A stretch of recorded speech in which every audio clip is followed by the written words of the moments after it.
दा बेफोरो मानो जानो मोन्दों मानोना बिसोरो मामा भागिना प्रमद बर' हेमन्त मिलायनानै मालाय बे जिनिसाथ' नैबे एग्रिमेन्ट बेखौहाय गभर्नर संबिधानिक मानसिनि थ्रु नटिफाइड खालामना लाबाय धन्यबाद थाग्रोबाय नोंथांमोननिसिम जोंनि बे मेलखौहाय कभार खालामफैनायनि जाहोनै लोगोसे दिनैनि जोंनि मेल जुथुमनाया बेनो जाहैबाय जे फैगौ 125 दा कनस्टिटिउसनेल एमेन्डमेन्ट बिल जानो थांगासिनो दं बे बिलनि सोमोन्दै जोङो रायजो राजाफ्रा जेन' बे सोमोन्दै मिन्थियो बुजियो मानोना जोंनि ट्राइबेलफ्रा गोबाङैनो मिन्थिया जे व्हाट इज 125 दा एमेन्डमेन्ट बिल दा बे बिला जाहैबाय ट्राइबेलफोरनि बिराद गोनांथिथार बुंनो थाङोब्ला बियो 10टा 6 सिडुलनि मोनसे गोदान भाबै फारिलाइ मोनसे लिरजासिगोन भारत सरकारजों 73 इयार्सनि उनाव जे जोंनि 6 सिडुला गोदानै मोनसे स्ट्रेंथेन खालामनायनि जुनै मोनसे भारत सरकारा दा आखायाव लादों आरो बे बिला एक्चुअलि 2019निनो ट्राइबेलफोरनि बिल दा बे ट्राइबेलफोरनि बिलखौ 6 सिडुलफोरनि बिलखौ हिन्दीबासी शर्मा कलिता दास बर्मन मोदीफ्रा हायैखाय मोनसे समाव भारत सरकारा सानबाय जों गोजा थिग खालामनाया बेखौ थिग जानाय नङा ट्राइबेलफोरनावनो बिनि सोमोन्दै सोंनानै ट्राइबेलफ्रा मा रोखोम 6 सिडुलखौ लुबैदों मोनसे कमिटि दानाय जादों बे कमिटिनिनो पाब्लिक रिप्रेजेन्टेटिभनि चेयारमेना जाहैबाय महाराजा प्रद्युत देब बर्मा जे मानिक्य डाइनेस्टि त्रिपुरानि जे थांनाय इलेक्सनावबो जे हाग्रामा सारजों केम्पिंआव फैदोंमोन बिथाङा नोंथांमोना निस्सय नुदों लोगोसे भारतनि प्रतिनिधिफोरबो दङ दा बे जिनिसा ओइजोंनो जटिल माने 2019निफ्राय पेन्डिं दोननांदों मानोना बे जिनिसखौहाय ट्राइबेल नङा सारा ट्राइबेलफोरनि मा रोखोम आदब खायदा बा मा रोखोम खुंथाय खुंबोनाय खांख्राइ जाग्रा साम' जाग्रा मानसिफोरनि आदब खायदा मा रोखोम बिसोरो खुंनो लुबैदों 6 सिडुलखौ सेल्फ गभार्नेन्स बेनि जुनै बे बिला पेन्डिं थाबाय थादोंमोन दा बेयो फाइनाल स्टेजाव स्क्रुटिनि जागासिनो दङ आरो बियो फैगौ डिसेम्बर विन्टार सिजननि सिगां माने बे बिला पास जानो थांगासिनो दं आरो मानोना फैगौ 26आव हेमन्त बिश्व शर्माबो थांसिगोन बिनि सिगां बिथाङा गुरुत्थ होगासिनो दं बे बिलखौ जेरैखियालाबो पास खालामनो नाथाय बिथाङा बिटिआरखौ जुदि बिल पास खालामनो हायोब्ला मानोना बेहाय गोबां जिनिसा आसामनि फेभरावसो आसामा जेन' रैखा कबच मोनो दा बिनि जुनै अमित शाह नों हेमन्त बिश्व शर्मा आरो जायफोर दा फारसेथिंजाय बिटिआर लुबैग्रा आन्दलन खालामदों बिथांमोना बिसिनि होननायाव हयथ' माने मोजाङै बुजिया सुजिया बिटिआरखौनो दा नोंथांमोना नुगासिनो दङ आन्दलनबो खालामखांबाय बिथांमोना 29 तारिख खालि फैगौ टाइमाव 2 लाख गेदारिं जागोननो बिनि उनाव दिल्लीयावबो जुथुमगोननो दा बे फारसेथिंजायहाय बिटिआरखौसो संबिधानिक मर्यादा गस्ला गानहोनो फारसेथिं जोंनि बिदा फंबायफ्रा नाजागासिनो जों थानायखौ नुबोनो मोन्दों दा जायनि जुनै जोङो गते बिटिसि आरो बर' ट्राइबेल माहारिफोरनो जों बेखौ मोनसे मेसेज हरनो सानदों जे जुदि बिटिआरआ जुदि संबिधानाव जुदि जायगा मोननांगौबा अब्ला जोंने मोनखानाय थामोनथा 2003नि बिमानि जे राव 8 सिडुल 6 सिडुल बिथाया जे जोंहा मोनदोंमोन बेफोर गासिबो गोमानो थांगासिनो दङ मानोना बुंनो थाङोब्ला नोंथांमोनखौ फर उदाहरन सुरुबै गोदान रदाय आरो गोजाम रदाय निउ टेस्टामेन्ट आरो अल्ड टेस्टामेन्ट नया नियम पुराना नियम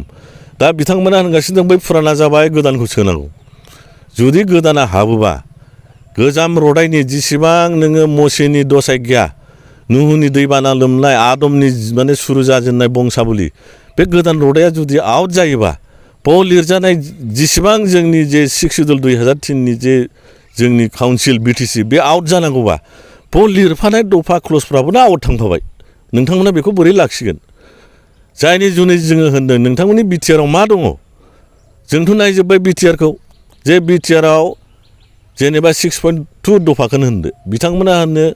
बिटिआर दफाफोर मावफुंनायनि जुनै जोङो बेखौ संबिधानाव सोनो नाजागासिनो दङ जेनेबा 6.2 दफायाव लिरनाय दङ बिटिआराव जे एग्रिमेन्ट दङ बहाय बिमानि रावा आसामनि खालि सहजुगि भाषाल' जाथोंसै होननाय लिरनाय दङ बिनि मानिया मा दाइनथि फारियाव थाफिननायखौ बुजायदों नामा बेखौथ' बुजायाखै बिथांमोना लिरनांगौमोन आसामाव बर' रावा अफिसियेल स्टेट लेंगुवेजजों लोगोसे दाइनथि फारियाव मोननाय जोंनि 2003नि रोखोमै इनटेक्ट थाफिननांगौ होननानै बेखौथ' लिराखै आरो हाया खय नाम्बाराव लामजारि जाखो 5 सिडुलाव ना 6 सिडुलाव ना 7 सिडुलाव बेबो गैयाब्ला नोङो होननानै लाब्लानोथ' बे जिनिसा थाया डकुमेन्टेसनासो खोथा होनगोन जायनि जुनै जोङो नुदों बिटिआरआ जुदि हाबनांगौ जायोबा जे जोंनि मोनखानाय थामोनथा रैखा कवच गोनां ट्राइबेलफोरनि लाल बाथि सहकारे नोङो 75% रिजार्भेसन गोनां 40थाव 30थानो ट्राइबेलफोरनि रिजार्भ बिथांमोननि बिटिआर हाबोला मा जागोन 60टा समस्ति जायोब्ला 10थाल'सो ट्राइबेल रिजार्भ जायो होमब्ला 75% रिजार्भआ साबसिन जाखो ट्राइबेलफोरनि जुनै ना 10%आ नोंनियाव साबसिन जाखो दा जोङो ओंखायनो बुंदों जे जोङो जुदि बिटिआरआ गमामायैनो बिथांमोना जुदि सोमारोबा जोंनि मोनखानाय 6 सिडुल बिटिसिआ बारा गोबाव गैला मानोना मोनसे जायगायाव मोननै काउन्सिल मोना बिटिआर बिटिसि मोननै नामै नोंथांमोना काउन्सिलखौ मोननो हाया जेरेखम क'क्राझार डिस्ट्रिक्टआ बक्राझार डिस्ट्रिक्ट लाबावसो मोना मोनसे जायगायाव जेरेखम नोङो मोनसे स्टेटास मोनगोन सासे मानसिया जेरेखम संबिधानिक स्टेटास मोनगोन जोङो मोनसेल' काउन्सिल मोनगोन अब्ला जुदि नोंने बिटिसिआ 2 मासनि उनाव जुदि स्क्रेप जानो थाङोबा नोंथांनि दा सरकार दानियाबोथ' थांबाय माबोरै लाखिगोन नोङो बिथानो थायाबा नोङो नोंनि बे माइ आबादखौ नोंथांमोना बोरै सालायगोन होमब्ला 2 मासनि गेजेरावनो जुदि बे जिनिसा जुदि फाइनालाइज जानो थाङोबा जोंनि मानसिफोरखौ बुजिनो हाला खायसे माने स्किमनि खायसे चेयारमेननि खायसेया नोङो माने इएमफोर मोनो खोमा बेस्थ' ओजोंजे नोंनि बिथाया 2 मासल'सै हा खुरखानो थांनांगौआ दा जायनि जुनै जोङो होनदों सिरि मोनदो जुदि बिटिआरआ हाबनांगौबा नोंनि 6 सिडुल 2003नि मोनखानायाबो आउट जानो थांगासिनो दङ रुट आउट जानो थांगासिनो दङ रुट आउट जायोबा नोंनि सरकारा बोरै थानांगौ नोंनि सरकाराथ' थाया होमब्ला बिथांमोना दफा इमप्लिमेन्टेसननि नामै बा नोङो 60टा समस्ति दानायनि नामै बिथांमोनासो इन्टारिम गभर्नमेन्ट मोनगोन मिनिमाम 2 बोसोर मोनबोगोन जुदि बिटिआरखौ सोनो हायोबा बिसोरना बेनो धान्दा जे जोंनि बर'फोरनि ट्राइबेलफोरनि रैखा कवच था दाथा जोंनि बिमानि राव 80 फारियाव था दाथा 6 सिडुलाव था दाथा खालि 1500 करोड़ नांगौ आरो बिसोरनो इमप्लिमेन्टेसननि नामै 2 बोसोर इन्टारिम गभर्नमेन्ट नांगौ दा बे जानो थाङोबा बर'फ्रा संसार जोबजासे चिरस्थायनि जुनै आलाय सिलाय जानो थांगासिनो दङ आरो बिटिआरआ हाबोबा दिनैनिफ्राय रायजो नांला कमप्रिहेन्सिभ फाइनाल सलुसन किपिं इन्टेक्ट दा territorial integrity of Assam state होननाय बाथ्राफ्रा रायजो नांला आसामनि हाखौ बुखावला होननाय बाथ्राफ्राबो हाबफानो थांगासिनो दंना गैया हाबनो थांगासिनो दङ मानोना बेबो मोनसे क्ल'ज दा बे जिनिसफोरखौहाय जोङो सिन्था खालामनानै गथै रायजो राजाफोरखौहाय जेन' बिबेसना खालामनानै सिरि मोननो जुनै जोङो बे मेसेजखौ फाथायदों लोगोसे जोंनाव दाबो लामा दङ बे जिनिसखौ बासायनोब्ला जोङो जाग्रत जानांगोन सिरि मोननांगोन मानोना जोंनि दा काउन्सिला 28टा जोङो एमसिएलए लानानै सालायगासिनो दङ दा क'क्राझारनि एसेम्ब्लियाव जे बिटिआरआ संबिधानिक नङैखाय एग्रिमेन्टखाय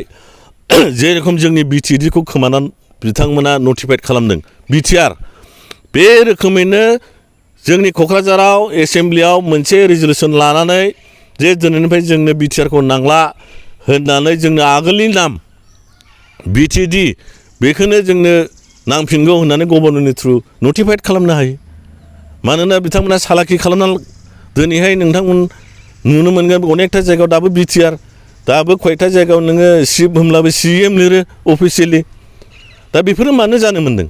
मानोना बिसोरो मामा भागिना प्रमद बर' हेमन्त मिलायनानै मालाय बे जिनिसाथ' ना बे एग्रिमेन्ट बेखौहाय गभर्नर संबिधानिक मानसिनि थ्रु नटिफाइड खालामना लाबाय दा गभर्नरा जुदि नटिफाइड खालामबायब्ला 6 सिडुलाथ' लिरफैथारनांगौ अर्डार बियो मोनसे फल' खालामथारनांगौ नोंथांमोना मानोना 6 सिडुलनि मालिकआ जाहैबाय गभर्नर गामि दानख'नाय दारननाय सोसननाय सोरबा नों सिफ बानायनाय सोरखौबा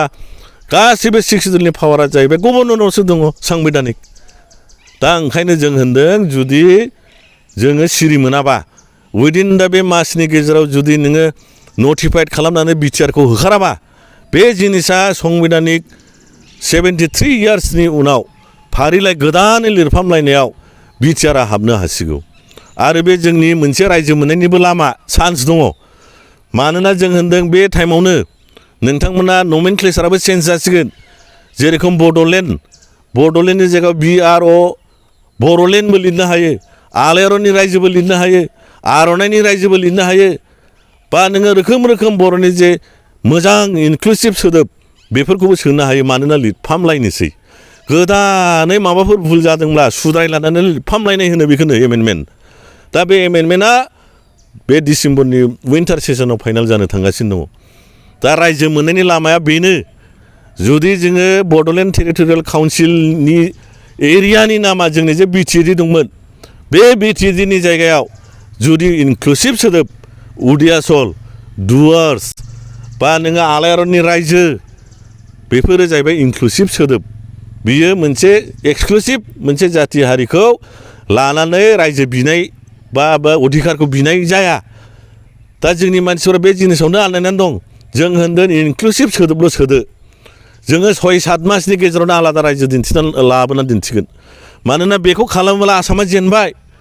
जोङो संबिधानिकनि लामाजों थाबायबाय जोंखौ रायजो मोननायनिफ्राय होबथानो हानाय खुनु मानसि आरो लामा गैला जायनि जुनै हेमन्तआ गिगासिनो दङ रायजो नांला कमप्रेहेन्सिभ फाइनाल होननाय सलुसन बेफोरखौ लानानै बिटिआरखौ जेरै खेलाबो संबिधानाव सोथारनांगौ मानोना बिटिसिआ थायोबा रायजो मोननायनि लामा दं सानसे समावब्लाबो आसामा जेनगोन खिन्थु नैबे बिटिआरखौ सोयोबा जों अराय टाइमनि जुनै खाना जानो थांगासिनो दङ दा बेनो गुरै खावलायनाय गथै बिटिसि बासि आरो जेसेबां बर' जोंनि एलेखाफ्राव दङ ट्राइबेलफोर दङ गुबुन गुबुन ट्राइबेलफोर जेन' बुजियो जोंनि सरकार थामोनथा जोबनो उइदिन दा 1 मान्थनि 2 मान्थ्सनि गेजेराव जोंनि गासिबो थामोनथा गोमानो थांगासिनो दं बुंनो थाङोब्ला काउन्टडाउन स्टार्ट 2 मान्थ्सल'सै जोंहा ओरै बेस्थ' स्किमनि चेयारमेननि खायसे प्रेस मिट होनायखौनो गियो जोंखि जों बेक्तिगत जों होनना लादों नामा सोरनिबा माबा एमसिएलएनि पर्दा माबा शुटिं खालामनायाव थाफानायखौनो गियो जोंथ' बेक्तिगतनि नङा भाइ नोंसिनि जुनैसो जोङो प्रसार खालामदोंमोन हा खायसे सोरबा अफिसखौनो हगारनो नागिरा प्रेस मिट होनो दिनै जोङो रिजार्भखौ होनो जाम्बा है सोर रिजार्भनि जाम्बा गोजानो जों रिजार्भनिफ्राय दिनै स्टार्ट खालामबाय बिटिसि बासाव मानोना जों रिजार्भनिब्लाबो जोंहा गियान आरो बुद्धि दङ हा नोंथांमोना टाउनाव थाग्रा इन्टेलेक्सुवेल गिदिर माहाजोन गिदिर दल संगठन साहित्य सभानो माबानो हेननो गावबागाव दल संगठन लानानै जायफोर बाजार सालायगासिनो दङ दिनैनि दिनाव मानो मोनसेबो कमेन्ट होनो हायाखै बिसोरलाय बा मोनसेबो प्रसार दिनैसिम गैया दा दिनै जोङो रायमोनाबादि जुमदारबादि एलेखा हाग्रा सिंनिफ्राय जों स्टार्ट खालामबाय जों होनदों बिटिसिखौ नांगौ मानोना बिटिआरआ हाबनांगौबा अराय टाइमनि जुनै जोङो ट्राइबेल माहारिया आलाय सिलाय जानायजों लोगोसे जोंनि रायजो मोनखानायखौ खोमानानै लानो थांगासिनो दङ बर'हा मोनसे सर' दङ जारिमिनारि गंगार हाजो नेपाल हाजोनिफ्राय नौनोगोर सिकनाझार डिमापुर कासपुर रायजोआ दान्दिसे सालायो मोनो दान्दिसेनि उनाव खोमानानै लायो आरो दाबो जोङो 21st सेन्सुरियाव खोमानानै लाबावनोसै नामा दानि बे एडुकेटेड एमए पासनो हिसाब गैयै मास्टार डिग्रिनो मा खामानियाव दं नोंसिनांमोननि बेखौ जुदि नोङो रायजोनि थामोनथा हारि जाथिखौ बासायनो हायो नोंहा गियान आरो बुद्धि लानानै जुदि न' सिङाव सिरि थायोब्ला नोंथाङा मा खामानिनि जायनि जुनै जोङो रिजार्भनिफ्राय दिनै रायमना बादि जुमदारनि बादि जायगानिफ्राय हाग्रा सिंनिफ्राय जों भइस होदों जोंनो जेरैखेलाबो 6 सिडुल इनटेक नांगौ आरो जोंनि थामोनथाया 2003नि स्टाइलै 6 सिडुलखौ जोंनो नांफिनगौ धन्यबाद।